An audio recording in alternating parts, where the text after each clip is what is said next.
Hello students, welcome to SKM Public School.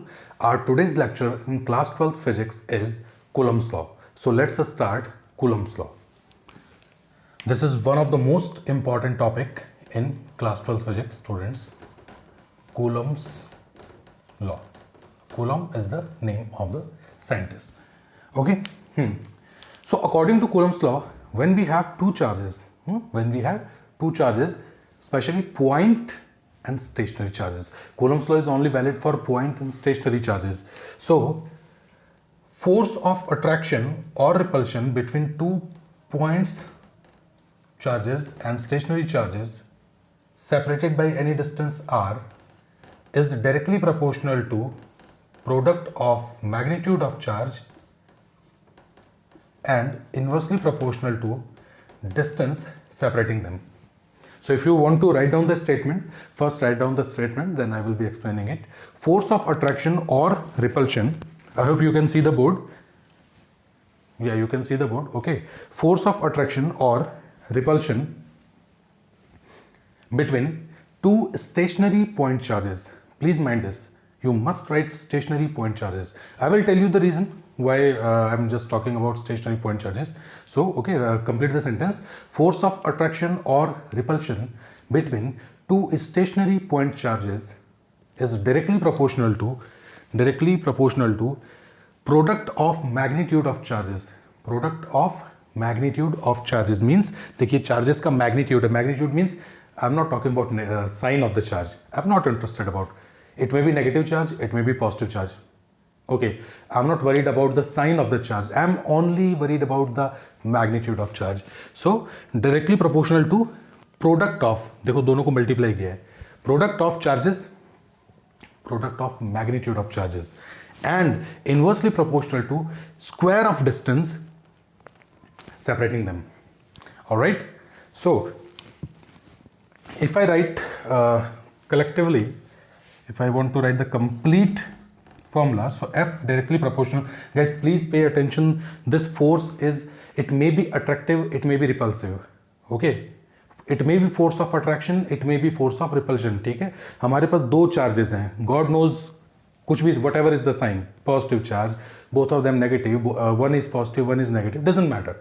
We have two charges. They must be point charges, they must be stationary.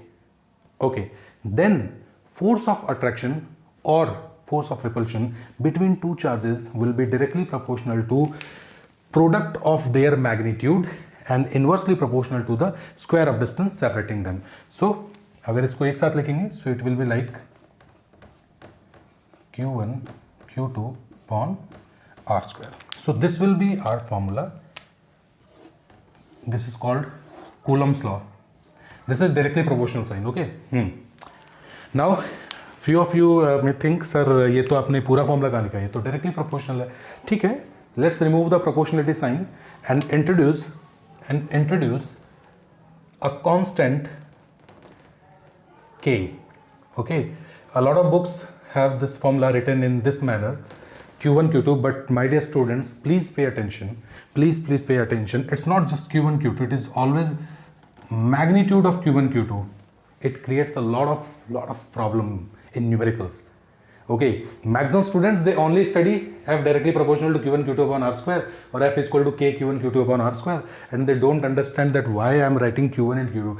It is magnitude of Q1 Q2. अरे magnitude है यार, ठीक है. K जो है, this K is called Coulombian constant or electrostatic force constant. Coulombian constant or electrostatic force constant, also called Coulombian constant. सब चीज़ें मैं नहीं लिखूंगा students. When you listen to me, if you are watching the lecture, you are listening to me. Okay, you are watching the, you can see the board. Then if I am saying it is also called Coulombian constant, then you must write it is also called Coulombian constant. You are in 12th class. You are not a kid anymore. Okay, so K is electrostatic force constant, also called Coulombian constant. The value of K is 9 into 10 raised to power 9. 9 into 10 raised to power 9. Okay, if this is multiplied here, so force into distance square, that is called Newton meter square divided by Coulomb square.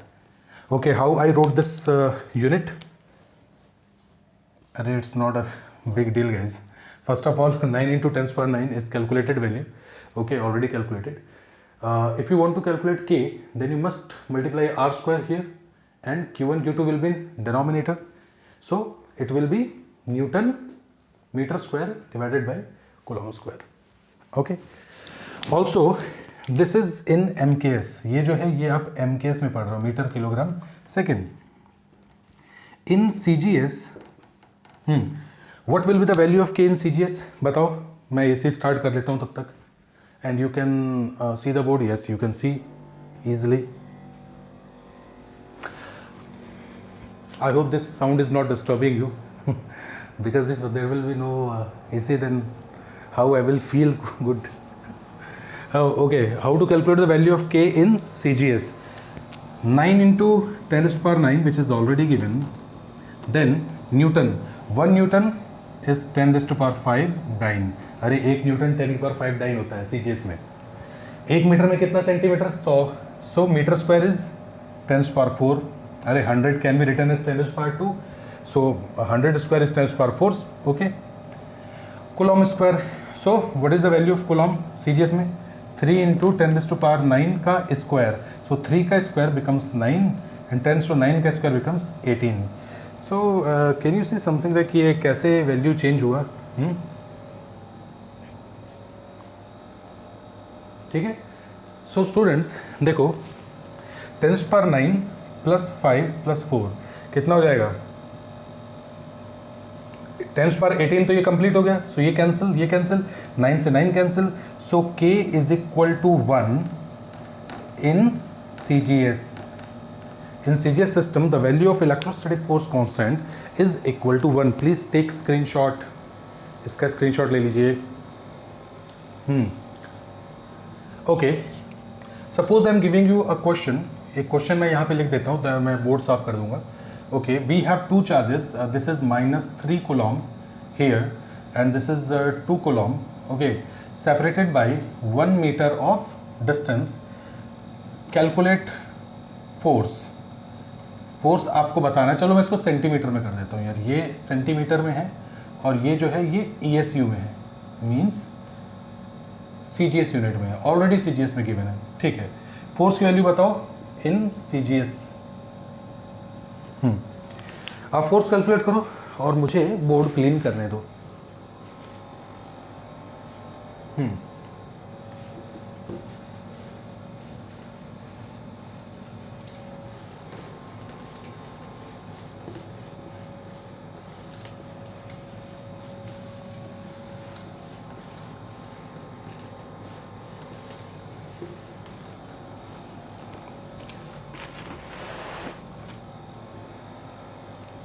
Guys this is -3 into 2. तो अभी आप सोच रहे होंगे sir formula is F is equal to K Q1 Q2 upon R square. Then you will write sir K की value CGS में होती है 1, Q1 is -3, Q2 is 2. Q1 -3 लिखूँ क्या? Should I write Q1 equal to -3? No. अरे magnitude है यार, magnitude upon R square. R is 1, so 1 का स्क्वायर. सो इट्स 3 2 जा 6 newton. 6 newton. And then you can write the nature of the force. The force is 6 Newton. Now anyone may ask what kind of force it is. Is it attractive force or repulsive force? Then our answer will be this force will be attractive in nature. Why? This is negative charge, this is positive charge, and two dissimilar charges attract each other. ठीक है? I hope you understand the concept. चलिए. So students, let's talk about K, which is electrostatic force constant. So K is equal to 1 upon 4 pi epsilon naught, where epsilon naught is 8.85 into 10 to the power -12. क्या हो जाएगा भाई? Coulomb square upon newton metre square. अरे K का reciprocal है ना भाई. Epsilon naught तो K का रेसिप्रोकल है. Then what we are doing, इसको निकालना है तो इसकी यूनिट बदल जाएगी, coulomb square upon newton metre square. Electrical permittivity है ये. परमिटिविटी ठीक है, अरे परमिशन से बना है परमिटिविटी। इलेक्ट्रिकल मतलब कितना, इलेक्ट्रिकल परमिटिविटी क्या ये बताता है कि ये बनने देगा इसको कि नहीं बनने देगा, कितना परेशान करेगा उसको बनने में।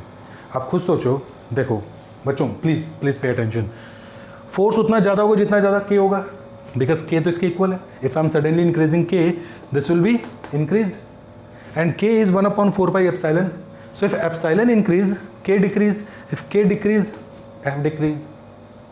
Are you getting my point? If something is in denominator और वो डिक्रीज होता है तो ये चीज़ जो है ऑटोमेटिकली इंक्रीज होती है, but something is in directly proportional, वो अगर डिक्रीज होता है तो सामने वाली चीज़ डिक्रीज होगी। सो एप्सिलॉन नॉट बढ़ेगा if this will increase, K decrease कम होगा, इफ के कम होगा एफ भी कम होगा। सो एप्सिलॉन ये बढ़ेगा तो फोर्स को घटाएगा, तो ये सपोर्ट नहीं करता, ये इसकी खिलाफत करता है, इसके खिलाफ बगावत करता है। I hope you understand what is epsilon not actually. Electrical permittivity of free space, ये फ्री स्पेस के लिए है यार, ठीक है। सो ये फोर्स है एयर या वैक्यूम के लिए, तो यहाँ लिख लेना ये एयर या वैक्यूम, फ्री स्पेस की बात कर रहा हूँ। अगर मीडियम के लिए लिखना है तो F medium is equal to K Q1 Q2 upon R square. अब सुनो, K is equal to 1/4 pi, here you can write K is equal to 1/4 pi epsilon naught, चलो मैं के लिख दे रहा हूँ, but here it will be 4 pi epsilon. Why? अरे epsilon है ई जैसा जो है, ये है फोर्स इन मीडियम, ये मीडियम की परमिटिविटी है, ये मीडियम की परमिटिविटी है। क्लियर हो पा रहा है? ठीक है, ऑलराइट। तो यहाँ हमने बात की, this is now why Coulomb's law is only valid for stationary and point charges. Please pay attention please. Why Coulomb's law is only valid for stationary and point charges? Number one, point number one, if charges are not stationary, है ना, you can write in the copy why Coulomb's law is only valid for stationary and point charges. Okay, so सिर्फ stationary और point charges के लिए ही क्यों valid है? इसका reason क्या है स्टूडेंट? इसका रीज़न ये है कि if charges are not stationary, ऐसे लिखते हैं, मैं ऐसे लिख देता हूँ, for moving charge magnetic field will also be effective। अरे एक सिंपल सी बात है बच्चों, अगर आपने मेरा लेक्चर पुराने पढ़े हो, so I have already told stationary charge produces electric field and moving charge produces electric as well as magnetic field. Why Coulomb's law is only valid for stationary charges? Why not moving charges? Because if charge will move, it will also produce magnetic field along with electric field. Okay, but Coulomb's law is only valid for electric field. So it will not calculate the value of magnetic field. It means the net answer at the force will be not zero. Actually, it will not be accurate. अरे electric और magnetic दोनों field आ जाएगा, charge चलेगा, और अगर charge चला तो electric field भी आया, मैग्नेटिक फील्ड भी आया। कूलम्स लॉ सिर्फ इलेक्ट्रिक फील्ड निकालता है, बाकी उसको पता ही नहीं, मतलब ही नहीं है, तो हम सिर्फ स्टेशनरी की बात करते हैं। Secondly, why point charges? चलो, अगर पॉइंट चार्जेस नहीं लिया तो कूलम्स लॉ में जो फोर्स है वो सेंट्रल फोर्स है बच्चों। मान लो ये बड़ा चार्ज लीजिए, नॉट पॉइंट चार्ज, ये ऐसे ऐसे बड़ा चार्ज, बोला सर ये पॉजिटिव है ना, ये मान लो सपोज नेगेटिव है ना, सर ये नेगेटिव है, बताओ कूलम्स लॉ। मैं कहूँगा यार पॉइंट चार्ज ले लो। A sphere can also be considered as a point charge, मतलब सेंटर वेल डिफाइंड होना चाहिए, यहाँ सेंटर वेल डिफाइंड नहीं हो। रीजन क्या है? ये पॉजिटिव और नेगेटिव को अट्रैक्ट कर लेगा, सो majority of negative will come here, majority of negative will come here because this is positive, and majority of positive will come here. But Coulomb's law is a central force, it takes distance from center to center, ये center to center distance लेगा, but charges का redistribution होने की वजह से the center, effective center will get changed. Alright, so effective center changes, which means initially you were taking distance from center to center in this manner, but now the distance is this one only. अरे distance change हो गया ना मेरे भाई बहन बच्चों। पहले इधर ये distance था positive and negative, and you are calculating the distance Q1 Q2 upon R square. Charges का रीडिस्ट्रीब्यूशन हुआ क्योंकि बड़ा चार्ज ले लिया, एक प्लस और एक माइनस, तो वो यहाँ से उछल के यहाँ आ गया. So initially you are taking this distance, now you will have to take this distance. अरे इफेक्टिव डिस्टेंस लिया जाता है हमेशा. अगर डिस्टेंस चेंज हुआ मेरे बच्चों, if are changes obviously there will be change in F, तो आंसर बदल जाएगा कि नहीं. इसीलिए पॉइंट चार्ज लो, ये लो, एक प्लस और एक प्लस. अब तुम बोलोगे सर ये प्लस प्लस दूर नहीं भाग सकता, बिल्कुल भागने दो. पहले 1 मीटर था, ये भाग के यहाँ आ गया, तो अब मैं 1.5 लूँगा. तो पहले यहाँ 1 लेता था, फिर 1.5 लूँगा. तो I will be always calculating the correct answer. But here the body is at the same distance, only charges shift. समझ पा रहे हो ना. ये चार्ज पॉइंट चार्ज, ये दूर भागा, आपने कैलकुलेट कर लिया, और दूर भागा, आपने कहा सर फोर्स फिर से बदल गया. बट ये बड़ा सा बॉडी है, ये भी बॉडी, दोनों के बीच डिस्टेंस वही है, बदल नहीं रही. बट चार्जेस इधर उधर भाग जा रहे हैं, तो आपका डिस्टेंस बीच में गड़बड़ हो जाएगा. इफेक्टिव डिस्टेंस जो है, अरे नाव में अगर एक तरफ सारे लोग आ जाएंगे तो पलट नहीं जाएगी क्या एक तरफ से. So that will be called effective distance. I hope I have made my point clear. So lecture की लेंथ ज़्यादा नहीं हो तो इस लेक्चर को अभी यहीं पे रोकते हैं. नेक्स्ट वाले में we will be studying about vector form of Coulomb's law, also some properties in Coulomb's law, and we will be doing very good numericals. All right students, so let's catch in the next lecture.